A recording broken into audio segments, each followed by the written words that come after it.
দোয়ার ধাক্কা বড় ধাক্কা, ঠিক কিনা? প্রায় শুনবেন ক্যান্সার হয়েছে, ডাক্তার বলে দিচ্ছে বাঁচবে 2 মাস। কয় মাস? এরপর আমি দেখছি লোকটা 8 বছর বেঁচেছে। কয় বছর? ডাক্তার বলছে বাঁচবে কয় মাস, বেঁচে ছিল কয় বছর? 8 বছর। কিসের বরকতে? দোয়া। কিসের বরকতে? তাহলে দোয়ার একটা পাওয়ার আছে না নাই? একটা বিশ্বনবী দোয়া করলেন, আল্লাহ হয় ওমরে ফারুককে আপনি এনে দেন, অথবা আবু জাহেলের মনটারে নরম করে দেন। ওমরে ফারুকের জন্য দোয়াটা কবুল করে নিল কে? এই দোয়ার একটা বরকত ওমরে ফারুকের হৃদয়ে ছুঁয়ে গেল। 1 নাম্বার ধাক্কা। ধাক্কা সব একবারে দেওয়া যায়? ধাক্কা একবারে দেওয়া যায়? ডাক্তারের কাছে গেলে ডাইরেক্ট কি অ্যান্টিবায়োটিক মারে? কথা বলেন? প্রথমে সামান্য ওষুধ দেয়, সিম্পল ডোজ, তারপরে ডোজ একটু বাড়ায়, ফাইনালি কাজ না হলে অ্যান্টিবায়োটিক মারে। কথা বলেন? প্রথম ধাক্কাটা গেল তিনি দোয়ার ধাক্কা। বিশ্বনবী দোয়া করলেন, ওই দোয়ায় ওমরে ফারুকের হৃদয়ে ছুঁয়ে গেল। এরপরে রব্বুল আলামিন ওমরে ফারুককে ধাক্কা মারলেন কোরআনের একটা সূরা দিয়ে। সূরাটার নাম হলো সূরাতুল হাক্কা। কি সূরা? কোন সূরা দিয়ে ধাক্কা দিছে? সূরা হাক্কা। সূরা হাক্কা দিয়ে দিছে এক, কথা কয় না। সূরা হাক্কা দিয়ে দিয়েছেন এক। আল হাক্কাতু আল হাক্কা ওয়া মা আদরাকা মাল হাক্কা। সূরা হাক্কা দিয়ে আল্লাহ একটা ধাক্কা মারলেন। ওই যে দোয়া করলেন বিশ্বনবী, দোয়ার পর সাইয়েদনা ওমর ফারুকের হৃদয়ের মধ্যে উথাল পাথাল শুরু হয়ে গেল। সব সময় লুকিয়ে লুকিয়ে বিশ্বনবীরে ফলো করে। বিশ্বনবী ডানে গেলে ওমরে ফারুক ডানে যায়, বিশ্বনবী বাঁয়ে গেলে ওমরে ফারুক বাঁয়ে যায়। বিশ্বনবী রাত্রিবেলা নামাজ পড়লে ওমরে ফারুক পেছনে লুকিয়ে লুকিয়ে বিশ্বনবীর কোরআন শুনে। বিশ্বনবী মসজিদুল হারামের পাশে দাঁড়িয়ে রাতের এশার সালাত আদায় করছিলেন। ওই টাইমে বিশ্বনবী সূরাতুল হাক্কা তেলাওয়াত করছিলেন। কোন সূরা? সূরাতুল হাক্কা বিশ্বনবী তেলাওয়াত করেছেন। ওমরে ফারুক মন্ত্রমুগ্ধ হয়ে বিশ্বনবীর কণ্ঠের তেলাওয়াত শুনে। বিশ্বনবীর তেলাওয়াতের কণ্ঠ আমাদের কণ্ঠের মতো নাকি?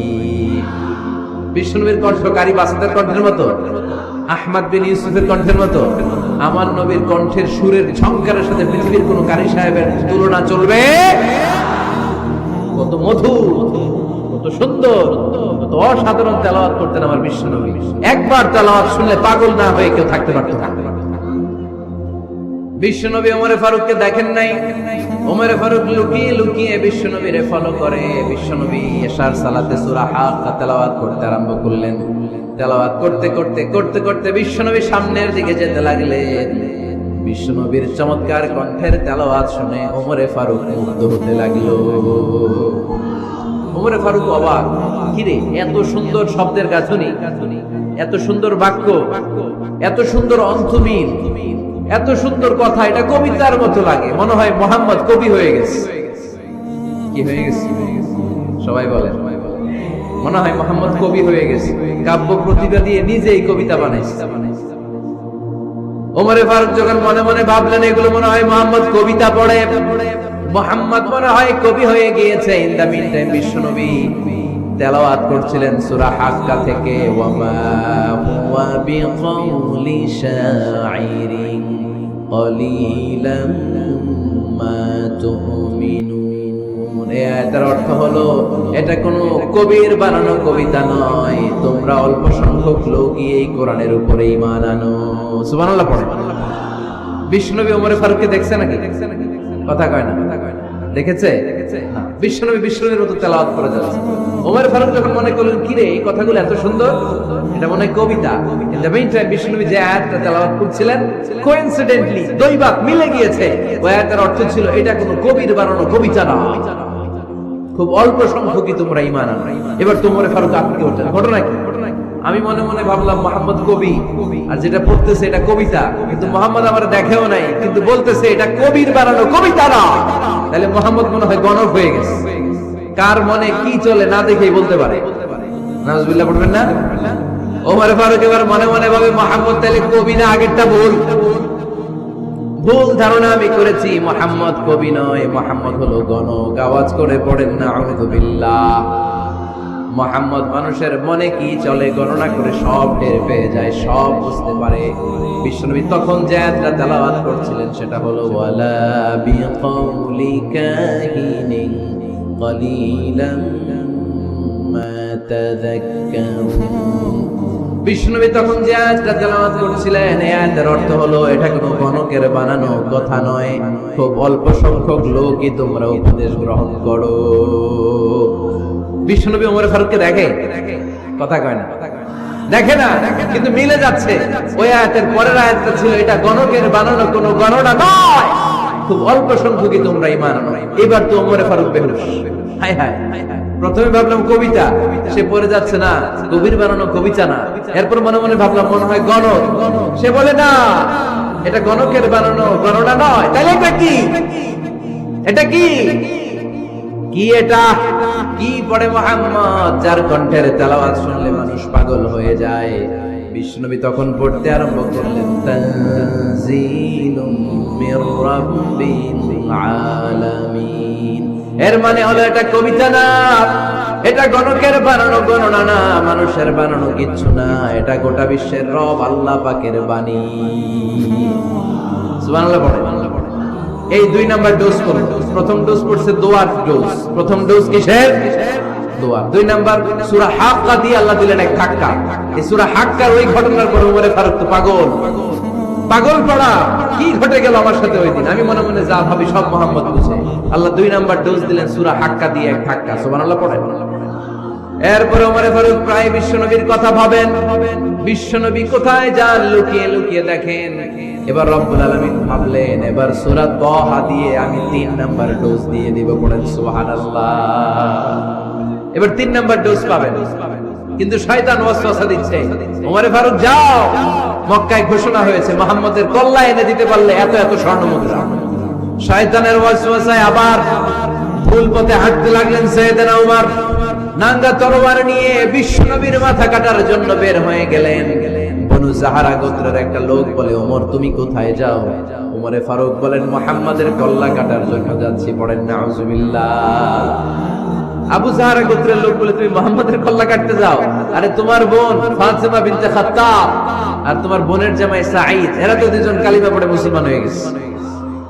আরে মুহাম্মাদের কল্লা পরে কেটো, আগে ঘর সামলাও। যে ওমর আগে ঘর সামলাও, পরে তুমি মুহাম্মাদের কল্লা কাটতে যাও।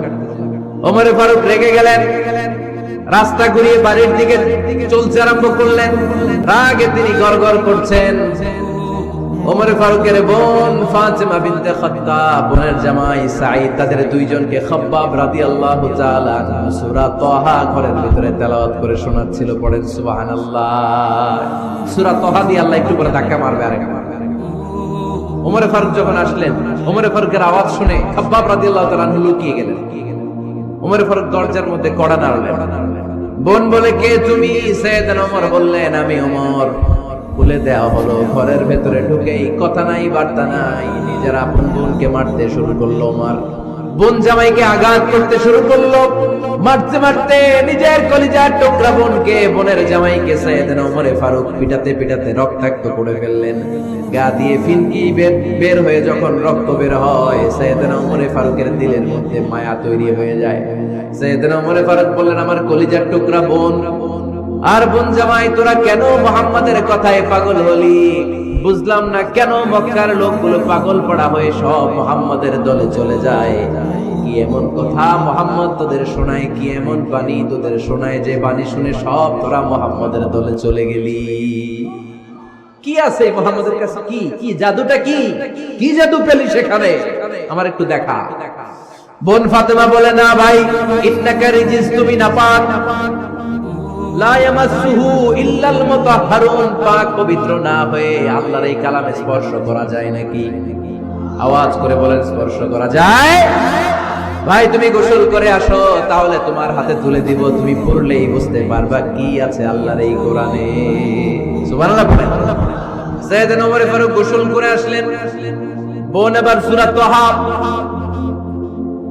চামড়ার মধ্যে সূরাতু তাহার কিছু অংশ লিখে খাব্বাব রাদিয়াল্লাহু তাআলা লুকিয়েছিলেন ওনার হাত থেকে। সূরা তাহার অংশটা নিয়ে সাইয়েদনা ওমর ফারুকের বোন ওমর ফারুকের হাতে দিয়ে বলল, ভাই তুমি আসার আগে এই অংশটা সবাই মিলে তেলাওয়াত করছিলাম। ওমর ফারুকের হৃদয়টা তখন একেবারে নরম, কারণ আগে ধাক্কা খাইছি কয়টা? জোরে বলতে হবে। প্রথম ধাক্কাটা কিসের? হ্যাঁ, দোয়া। দ্বিতীয়টা হাক্কা, সূরার নাম হাক্কা দিয়ে দিয়েছেন আল্লাহ ধাক্কা। এবার দিলে সূরা তহার ধাক্কা। ওমর ফারুক হাতে নিলেন, খুব ভালো আরবি জানতেন, চমৎকার আরবির অর্থ বুঝতেন, কারণ আরবি ভাষাভাষী মানুষ। হাতে নিয়ে নজর দেওয়ার পরে ওনার চোখ দিয়ে দাঁড় দাঁড় করে পানি বের হয়ে গেল। ওমর ফারুক আয়াতগুলোর দিকে তাকিয়ে পড়তে আরম্ভ করলেন, তাহা মা আনজালনা আলাইকাল কুরআনা লিতাশকা ইল্লা তাযকিরাতান লিমান ইয়াখশা তানজিলাম মিম্মান খালাকাল আরদা ওয়াস সামাওয়াতিল উলা। পড়েন সুবহানাল্লাহ। উনি পড়তে আরম্ভ করলেন, তাহা মা আনজালনা আলাইকাল কুরআনা লিতাশকা, এই কোরআনকে হতভাগা জাতি হিসেবে থাকার জন্য তোমাদের উপর নাজিল করি নাই। তানজিলাম মিম্মান খালাকাল আরদা ওয়াস সামাওয়াতিল উলা, এটা ওই রবের পক্ষ থেকে, ওই সত্তার পক্ষ থেকে নাজিল হয়েছে যেই রব জমিন তৈরি করেছেন, যেই রব বিশাল সুবিশাল আকাশও তৈরি করেছেন। সুবহানাল্লাহ। সূরা তহার এই চমৎকার অসাধারণ শব্দ গাছগুলি দিয়ে এই আয়াতগুলো যখন পড়তে আরম্ভ করলেন, ওমর ফারুক আর নিজের উপর ব্যালেন্স রাখতে পারলেন না, আর ধরে রাখতে পারলেন না। এবার ডাইরেক্ট অ্যাকশন। এবার কি? এবার কি? 3 নাম্বার ধাক্কা খেয়ে, সূরা তহার ধাক্কা খেয়ে আর সামলাতে পারলেন না, পাগলের মতো হয়ে গেলেন। বলতে আরম্ভ করলেন, আইনা মুহাম্মদ, মুহাম্মদ কোথায়? সাইয়েদনা খাব্বাব বললেন, বিশ্বনবী সাফা পাহাড়ের পাদদেশে দারুল আরকাম ইবনে আবিল আরকামের ঘরে বসে বসে লুকিয়ে লুকিয়ে কোরআনের দাওয়াত দিচ্ছে। ওমর, তুমি যদি মুহাম্মদ সাল্লাল্লাহু আলাইহি ওয়াসাল্লামের দেখা পেতে চাও, তাড়াতাড়ি দারুল আরকামের ঘরের দিকে ছুটে যাও। ওমর ফারুক তলোয়ার নিয়ে ছুটলেন, পাগলের মতো ছুটলেন, আর ধৈর্য ধারণ করতে পারেন না।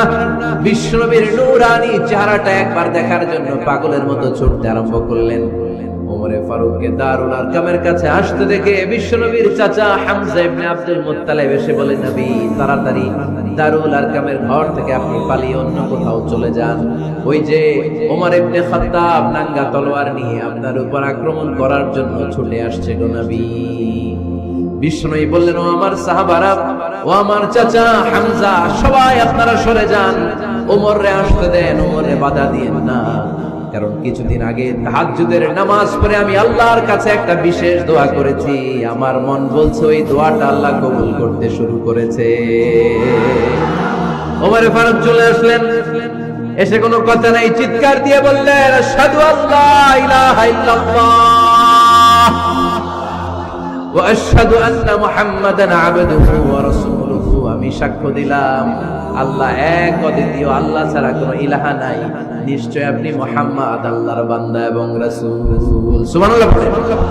এই কালমা শাহাদাতের ভেতরে আল্লাহর কথা, আমার নবীর কথা ঢুকিয়ে দিয়েছে কে? ঝিনুকের ভেতর লুকিয়ে থাকে যেমন মতি, ঝিনুকের ভেতর লুকিয়ে থাকে যেমন মতি, কালমা শাহাদাতে আছে আল্লাহর জ্যোতি, কালমা শাহাদাতে আছে আল্লাহর জ্যোতি। পড়েন, ঝিনুকের ভেতর লুকিয়ে থাকে যেমন মতি, ঝিনুকের ভেতর লুকিয়ে থাকে যেমন মতি, কালমা শাহাদাতে আছে আল্লাহর জ্যোতি, কালমা শাহাদাতে আছে আল্লাহর জ্যোতি। পড়েন আল্লাহু আকবার। ওই শাহাদাতের জ্যোতি সাইয়েদনা ওমর ফারুকের হৃদয়টারে উজালা করে দিল। দুনিয়ার সব ভয়কে পেছনে ফেলে এক আল্লাহর ভয়কে অন্তরে ধারণ করে আওয়াজ করে বললেন, আশহাদু আল্লা ইলাহা ইল্লাল্লাহু ওয়াহদাহু লা শারীকা লাহু ওয়া আশহাদু আন্না মুহাম্মাদান আবদুহু ওয়া রাসূলুহু। পড়েন সুবহানাল্লাহ। 3টা ধাক্কা। কয়টা? সবাই বলতে হবে কয়টা? প্রথম ধাক্কাটা দোয়া, দ্বিতীয় ধাক্কা হাক্কা, তৃতীয় ধাক্কা সূরা তাহা, তিনটা ধাক্কার মাধ্যমে সাইয়েদনা ওমর ফারুককে মুসলমানদের লিডার বানায় দিল কে? ওমর ফারুক কালিমা পড়ে মুসলমান হয়ে গেছে। নও মুসলিম সাহাবাদের মধ্যে আনন্দের বন্যা বয়ে গেল। বিশ্বনবী খুশি হয়ে গেলেন, আল্লাহ শুকরিয়া করলেন, আল্লাহ তুমি আমার দোয়া ফিরিয়ে দাও নাই। আমি বলেছি দুজনের একজনকে চাই, তুমি ওমর ফারুককে দান করেছো, বলেন আলহামদুলিল্লাহ।